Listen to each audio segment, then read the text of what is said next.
Tamil Nadu assembly ఎన్నికల్లో ప్రధాన కూటముల్లో పార్టీల మధ్య హోరాహోరీ పోరు నెలకొంది.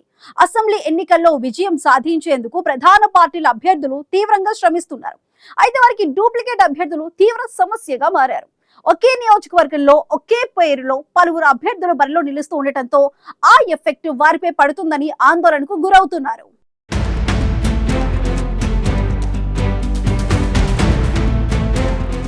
తమిళనాడు అసెంబ్లీ ఎన్నికల్లో రసవత్తర పోరు నెలకొంది. సాధారణంగా తమిళనాడులో గతంలో కేవలం 2 ప్రధాన కూటముల మధ్యనే పోటీ ఉండేది. కానీ ఈసారి మాత్రం బహుముఖ పోటీ కనిపిస్తోంది. అయితే ఈసారి ఎన్నికల్లో ప్రధాన పార్టీల అభ్యర్థులకు ఒక ఊహించని సమస్య వచ్చింది. అదేంటంటే డూప్లికేట్ నేమ్స్. అంటే ఒకే పేరు గల అభ్యర్థులు ఒకే నియోజకవర్గం నుంచి పలువురు పోటీ చేస్తుండటంతో ప్రధాన పార్టీల అభ్యర్థుల్లో టెన్షన్ పెరిగిపోతుంది. ఎక్కడ తమ గెలుపుకు ఇది ఆటంకంగా మారుతుందోనని ఆందోళన పలువురు అభ్యర్థులను కలవరపాటుకు గురిచేస్తోంది. ఏప్రిల్ 23న జరగనున్న ఈ ఎన్నికల్లో ప్రధాన అభ్యర్థుల ఓట్లను చీల్చేందుకు వారి పేర్లతోనే ఉన్న స్వతంత్ర అభ్యర్థులను ఇతర పార్టీలు వ్యూహాత్మకంగా బరిలోకి దించుతున్నాయి.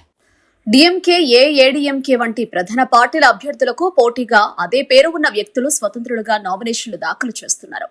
ప్రముఖ నటుడు విజయ్ నేతృత్వంలోని తమిళగ వెట్రి కళగం పోటీ చేస్తున్న నియోజకవర్గాల్లో కూడా విజయ్ అనే పేరున్న ఇతర అభ్యర్థులు బరిలో ఉన్నారు. టీవీకే తరపున సెంధిల్ కుమార్ సేలం జిల్లా సంగగిరి నుంచి బరిలో ఉన్నారు. ఇదే స్థానంలో తమిళగ వాళ్వూరిమై కచ్చి సెంధిల్ కుమార్ పేరున్న మరో అభ్యర్థి పోటీ పడుతున్నారు. ఇక్కడ 2 పార్టీల పోటీ పేర్లు, ఇద్దరు అభ్యర్థుల పేర్లు ఒకటే కావడంతో ఆయా పార్టీలో టెన్షన్ పెరిగిపోతుంది. వారిద్దరిపై అదే పేరుతో ఇంకో స్వతంత్ర అభ్యర్థి బరిలో ఉన్నారు. ఇదే నియోజకవర్గంలో అన్నా డీఎంకే అభ్యర్థి వెట్రివేల్, డీఎంకే అభ్యర్థి మణికందన్ పేర్లతోనూ మరో 2 స్వతంత్రులు కూడా ఉన్నారు. ప్రధాన అభ్యర్థుల పేరుతోనే ఉన్న ఇతర అభ్యర్థులు ఆయా స్థానాల్లో పోటీలో ఉండడంతో భారీగా ఓట్లు చీలే పరిస్థితి ఏర్పడుతుంది.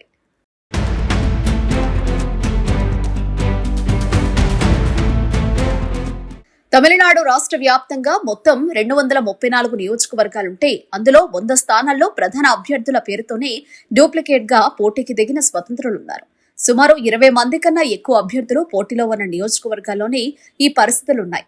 ఇది ప్రధాన పార్టీల అభ్యర్థుల విజయ అవకాశాలపై ప్రభావం చూపనుంది.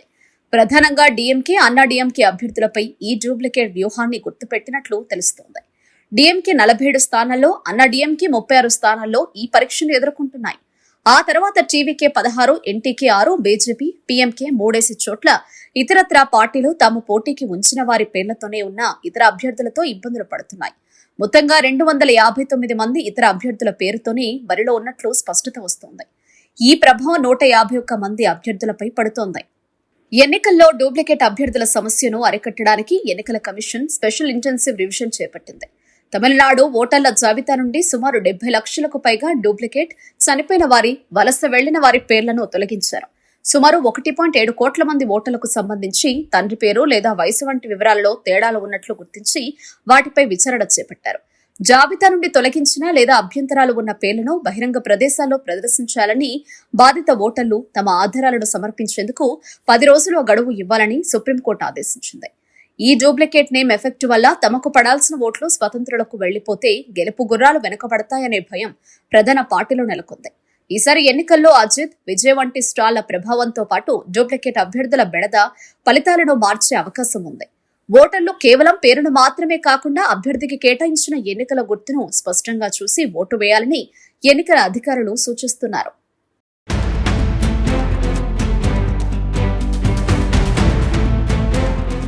తమిళనాడు ఎన్నికల్లో డూప్లికేట్ అభ్యర్థుల బెడద ప్రధాన పార్టీల అభ్యర్థులకు తీవ్ర తలనొప్పిగా మారింది.